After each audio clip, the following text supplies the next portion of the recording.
ব্যর্থতা বলতে জীবনে কিছু নেই। মানুষ আছে তো ব্যর্থতা আছে। মানুষ যদি না থাকতো ব্যর্থতাও থাকতো না। ব্যর্থ জীবন নিয়ে চলতে হবে কেন? ব্যর্থ হবে তাই বলে হাত গুটিয়ে বসে থাকবে?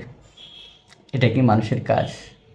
না বন্ধু, ব্যর্থ জীবন নিয়ে হাত গুটিয়ে বসে থাকলে চলবে না। তোমাকে সামনের দিকে অগ্রসর হতে হবে। ব্যর্থতার পরেই তো পরাজয়। ব্যর্থতা মানে তো পরাজয়, আর ব্যর্থতার পরে বিজয়। সুতরাং বিজয়ের উদ্দেশ্যে বিজয়ের উদ্দেশ্যে অগ্রসর হতে হবে। বিজয়ের উদ্দেশ্যে অগ্রসর হলে আল্লাহ তাআলা তোমার সেই অগ্রসরকে আরও এগিয়ে দিবে। তখন তুমি সফলতা অর্জন করবা। সুতরাং ব্যর্থতা জীবন নিয়ে বসে থাকলে চলবে না। ব্যর্থ জীবন নিয়ে বসে থাকলে একদমই চলবে না। এখনই নেমে পড়ো জয়ের জন্য, পরাজয়ের জন্য না। মানুষ তো জয়ের জন্যই পৃথিবীতে আসছে। ব্যর্থটাকে ঢাকতে হবে, জয়কে বিজয় করতে হবে। তাহলে আমরা প্রতিষ্ঠিত হতে পারবো। সুতরাং হাত গুটিয়ে বসে না থেকে বিজয়ের উদ্দেশ্যে এখনই নেমে পড়ো।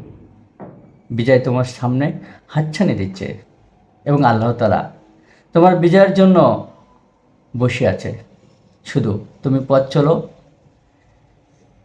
সুন্দর একটা লক্ষ্য নিয়ে পথ চলো। অবশ্যই তুমি বিজয়ের দ্বার প্রান্তে পৌঁছে যাবে। কেননা আল্লাহ তাআলা মানুষকে কখনো বৈমুখ করেন না। মানুষের সফলতার জন্য আল্লাহ তাআলা সবসময় অগ্রগামী।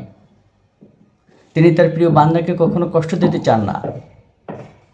তাই ব্যর্থতাকে ঢেকে বিজয়ের উদ্দেশ্যে নেমে পড়ো। অবশ্যই তুমি তোমার লক্ষ্যে পৌঁছতে পারবে।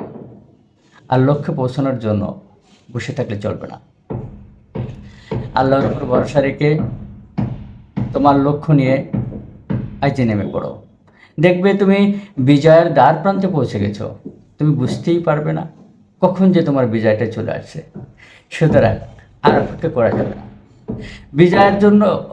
বিজয়ের জন্য আমাদের সামনে অগ্রসর হতে হবে। অগ্রসর হলেই তুমি তোমার লক্ষ্যভ্রষ্টে পৌঁছতে পারবে। দুঃখ কষ্ট বেদনা মানুষের জীবনে থাকবে।